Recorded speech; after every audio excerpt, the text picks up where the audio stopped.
எல்லாருக்கும் வணக்கம். இன்றைக்கி பால் கொழுக்கட்டை எப்படி செய்ய போகிறோம்னு பார்க்க போகிறோம்.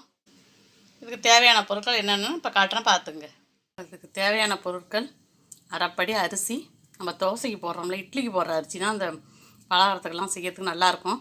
அது மாதிரி இட்லிக்கு போடுற அரிசியில் அரைப்படி அரிசி, 4 வெல்லம், கொஞ்சமாக கடலைப்பருப்பு, ஒரு முடி தேங்காய். அரிசியை தண்ணியில் 2 மணி நேரம் ஊற வச்சு கொஞ்சம் உப்பு சேர்த்து இதை அரைச்சி எடுத்துக்கிறோம்.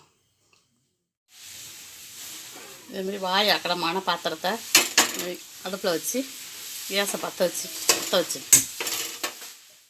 அரைப்படி அரிசி போட்டுக்கோம்னா 1.5 லிட்டர் தண்ணி ஊற்றணும். ஒரு கைப்பிடி அளவு கடலைப்பருப்பு அதில் வேக போடணும்.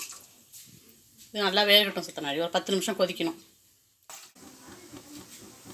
இப்போ நல்லா அது வெந்துட்டு 10 நிமிஷம் ஆகிட்டு இது அந்த மாவை நம்ம முறுக்கு வச்சு புழிஞ்சு விடணும்.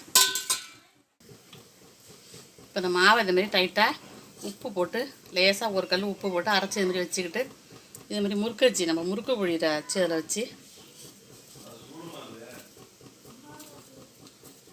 இதில் வச்சு புழிஞ்சு விடணும்.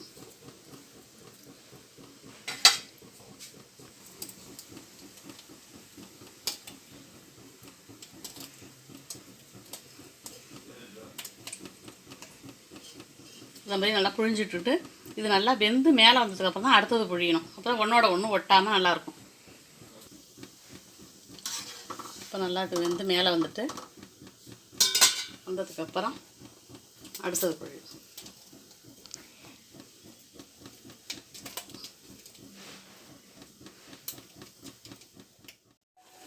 இப்படி வந்ததுக்கப்புறம் நல்லா வெந்ததுக்கப்புறம் அதில் வெல்லத்தை போடணும். இப்போ நல்லா இதுமாதிரி வெந்ததுக்கப்புறம் இந்த வெல்லத்தை அதில் போட்டு தேங்காய் மூடி ஒரு முடியும் திருவி இதில் வச்சுருக்கேன், அதையும் போட்டு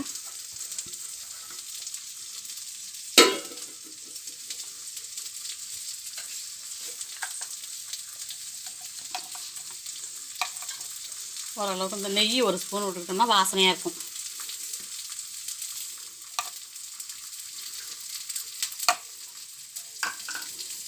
போட்டு எல்லாம் ஒரு 5 நிமிஷம் அப்படியே வெல்லம் கரையிற வரையும் அப்படியே வச்சுருந்து இறக்க வேண்டியதுதான்.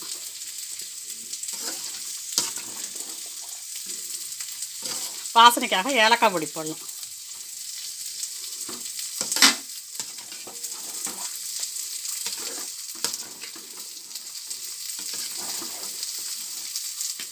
நல்லா இதிலே கரைஞ்சிடும். ஒரு 5 நிமிஷம் அப்படியே வைக்கணும்.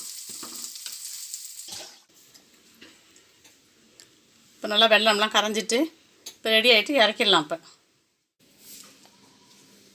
இதை சாப்பிட்டு பார்த்துட்டு எப்படி இருக்குன்னு சொல்லுங்கள்.